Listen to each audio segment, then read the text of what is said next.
ہمارے پیارے شہید امجد صابری بھائی تو ان کی امان میں ہیں جن کا وہ ذکر کرتے تھے ہر محفل میں، ان کے حوالے سے ان کے فضائل بیان کرتے تھے، اور ہماری دعا یہ ہے کہ ان کی فیملی بھی ان کی امان میں ہو، جن کے وہ عاشق تھے، وہ حب اہل بیت ان کے اندر جس طرح سے کوٹ کوٹ کے بھری ہوئی تھی، اور جس طریقے سے وہ آ کے منقبت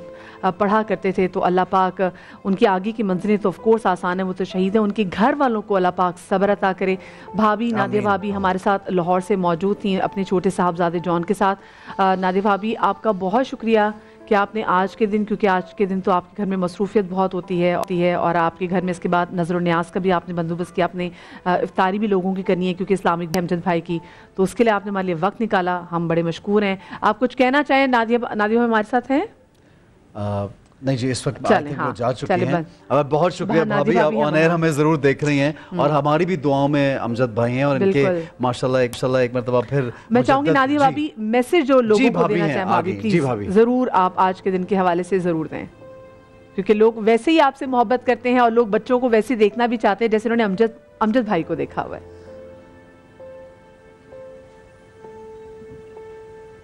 ہیلو جی بھابھی، آواز آ رہی ہے آپ کو ہماری آواز آ رہی ہے؟ جی ابھی آئی۔ جی پلیز بھابھی، میسج کوئی لاسٹ آپ لوگوں کے لیے کیا کہنا چاہیں گی، یہ آپ سے ہم پوچھنا چاہ رہے ہیں، جاتے جاتے کچھ لوگوں کو کہہ کے جائیے پلیز۔ میسج تو یہی ہے میرا سب کے لیے کہ جیسے آپ لوگوں نے امجد کو بہت پیار کیا، بہت سراہا، ایسے ہی میرے بچوں کو بھی بہت سراہیے گا اور بہت پیار کریے گا، اور کوئی غلطی ہو جائے ان سے تو اس کو آپ درگزر کریے گا اور اصلاح کریے گا میرے بچوں کی، بس دعاؤں میں یاد رکھیں آپ اپنی، مجھے بھی، میرے بچوں کو اور میرے ہسبینڈ کو، جیسی محبت آپ امجد سے کرتے ہیں ویسی ہی میرے بچوں سے بھی محبت کریے گا انشاءاللہ ہمیشہ محبت کریں گے بھابھی۔ بہت شکریہ آپ کا، خوش رہیے، جزاک اللہ، بہت شکریہ، السلام علیکم۔ جی مجدد اور آن ہمارے ساتھ موجود ہیں، اور ہم کلام کی جانب بھی بڑھیں گے، لیکن میں یہاں پہ علماء حضرات ہمارے بیٹھے ہوئے ہیں، یہاں پہ سارم بھائی بھی موجود ہیں۔ یہ جو ناحق کسی کو مار دیا جاتا ہے، قتل کر دیا جاتا ہے، اور مجھے جہاں تک امجد بھائی کی جب ہم بات کرتے تو پھر سلطان راہی صاحب بھی یاد آتے ہیں، ان کو بھی اسی طرح مار دیا گیا تھا، اور وہ بھی ماشاءاللہ انہوں نے ہر جگہ چپے چپے مساجد بنائی ہوئی ہیں راہی صاحب نے بھی، اور بے شمار لوگوں کی شادیاں کرنا اور غریبوں کے کام آنا، ان کے بارے میں بھی ایسے۔ تو کیا کہتے ہیں یہ ناحق جب کسی کو مار دیا جائے، شہادت کی موت جب، اس کے بارے میں کیا کہیں گے؟ دیکھو قرآن کا واضح حکم ہے کہ جس نے کسی انسان کو قتل کیا اس نے زمین میں فساد پھیلایا اور پوری انسانیت کو قتل کیا۔ سرکار دو عالم صلی اللہ علیہ وسلم نے فرمایا سباب المسلم فسوق وقتالہ کفر، مسلمان کو گالی دینا یہ گناہ کبیرہ ہے، یہ فسق ہے، فجور ہے، اور مسلمان کو قتل کرنا یہ کفر ہے۔ ہمارے پیارے نبی حضور اکرم صلی اللہ علیہ وسلم کعبہ کا طواف کر رہے ہیں، کرتے کرتے ایک دم اپنی انگشت مبارک کعبہ کی جانب کرتے ہیں، فرماتے والذی نفسی محمد بیدی لحرمت المؤمن اعظم عند اللہ حرمتا منک، اے کعبہ تیری حرمت اللہ کے نزدیک بہت ہے، لیکن سن تیری حرمت سے بھی کہیں بڑھ کر اللہ کو مومن کی حرمت اور اس کی عظمت، اس کی عزت اللہ کو زیادہ محبوب ہے۔ تو کعبہ سے بڑھ کر ایک حدیث مبارک ہے جس نے مسلمان کو قتل کیا، اس نے پوری کائنات کو گویا تباہ کر دیا، تو یقینی طور پر۔ لیکن میں آپ کو بتاؤں کہ جو شہید ہوتا ہے نا، اللہ کے پیارے حبیب لبیب علیہ الصلوۃ والتسلیم میں فرمایا شہید کی روح ادھر نکلتی ہے اور ادھر وہ اللہ کا بے حجاب دیدار کرتی ہے۔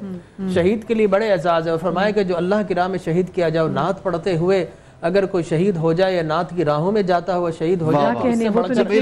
کیا شہید کہلائے گا۔ اور قرآن نے تو کہا کہ وَلَا تَحْسَبَنَّ الَّذِينَ قُتِلُوا فِي سَبِيلِ اللَّهِ أَمْوَاتًا بَلْ أَحْيَاءٌ عِندَ رَبِّهِمْ يُرْزَقُونَ فَرِحِينَ بِمَا آتَاهُمُ اللَّهُ مِنْ فَضْلِهِ وَيَسْتَبْشِرُونَ بِالَّذِينَ لَمْ يَحْلَقُوا بِهِمْ۔ جس طرح بھابھی فرما رہی تھی کہ وہ ایسا لگتا ہے کہ ہمارے درمیان موجود ہے، تو قرآن نے کہا جو اللہ کی راہ میں قتل کر دیا جائے انہیں مردہ گمان بھی نہ کرو۔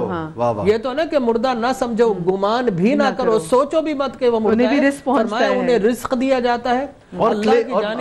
کلیئر لفظوں میں، ایسا بھی نہیں کوئی ڈھکے چھپے، تو انہیں رزق دیا جاتا ہے، انہیں خوشخبریاں سنائی جاتی ہے۔ حدیث مبارک میں حج بھی کرتے عمرہ بھی کرتے، تو یقیناً امجد صابری صاحب،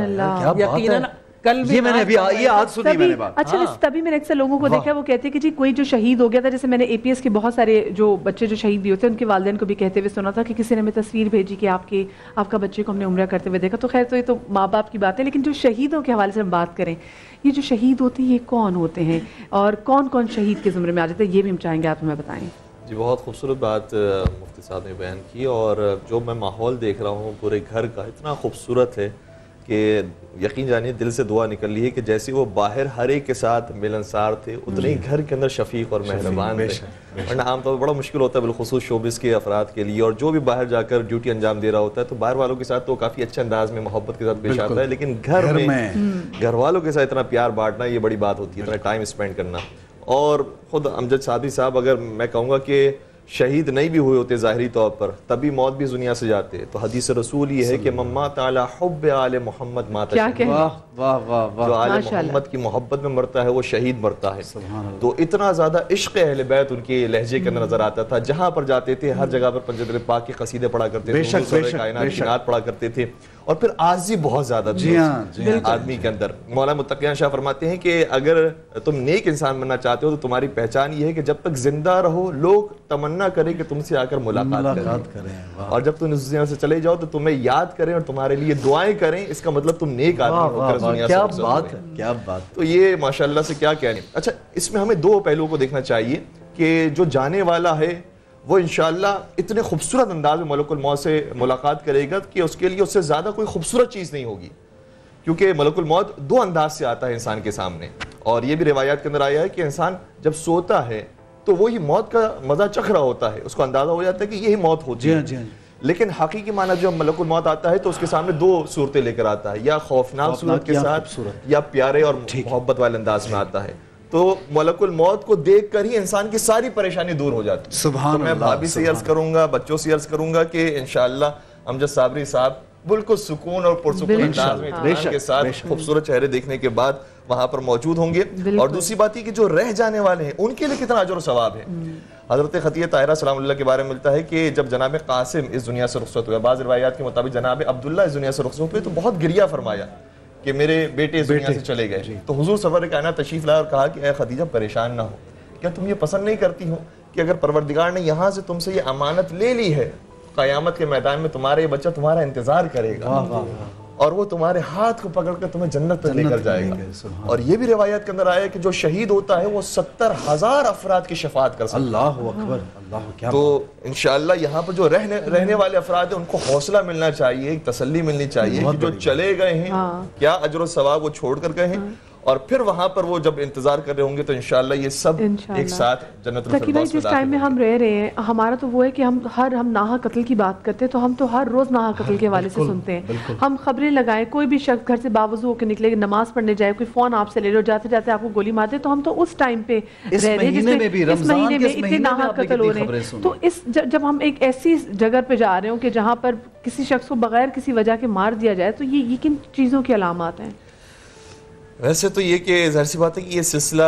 انبیاء کے زمانے سے لے کر آج تک باقی ہے. پہلا قتل ہوا تو حابیل علیہ السلام کا قتل ہوا, تو یہ سلسلہ جاری و ساری اور ناحق ہوتا رہے گا یہ سلسلہ. لیکن پروردگار عالم نے اتنا خوبصورت نظام رکھا ہے کہ اگر کوئی شخص شہادت کی موت اس دنیا سے رخصت ہوتا ہے تو حور العین تشریف لاتی ہے, اس کا انتظار کرتی ہے, آسمان کے فرشتے آتے ہیں حاضری دینے کے لیے, حتیٰ روایات کے جملے یہ کہ انبیاء کرام تشریف لاتے ہیں اور اس کو لے کر جاتے ہیں جنت الفردوس کی طرف. تو اس سے بڑا اور کیا لیکن کیا وہ شہید ہی ہوگا کوئی شخص جو بھی گھر سے نماز پڑھنے کے لیے جا رہا ہے اور اس سے کوئی مگنگ میں بالکل ایسے ہی ہے کہ جتنی نیت انسان کی اچھی اور نیک ہوگی تو پھر اتنا ہی ثواب اور اجر بڑھتا جائے گا. حتیٰ یہ آیا روایات کے اندر کہ اگر کوئی صلہ رحمی کرنے کے لیے جا رہا ہے, رشتہ دار سے حسن سلوک کرنے کے لیے جا رہا ہے اور راستے میں مار دیا جاتا ہے, یعنی کہ نیت اگر اس شخص کی جی. اور ماشاءاللہ کیا کہنا ہے امجد صاحب صاحب کے کہ وہ تو ذکر اہل بیت کرنے کے لیے اور نبی اکرم کرنے کے لیے تشریف قرآن کی ایک آیت ہے وَمَنْ يَقْتُلْ مُؤْمِنًا مُتَعَمِّدًا فَجَزَاؤُهُ جَهَنَّمُ خَالِدًا فِيهَا وَغَضِبَ اللَّهُ عَلَيْهِ وَلَعَنَهُ وَأَعَدَّ لَهُ عَذَابًا أَلِيمًا. اللہ نے اس کے لیے کئی جو ہے وعید سنائی ہے کہ جو مسلمان کو جان بوجھ کر قتل کر دیتا ہے اللہ تبارک و تعالی اسے جہنم میں ڈالے گا, اللہ کا غضب ملے گا, عذاب شدید ملے گا اور اللہ کی لعنت کا حقدار ہو جائے گا.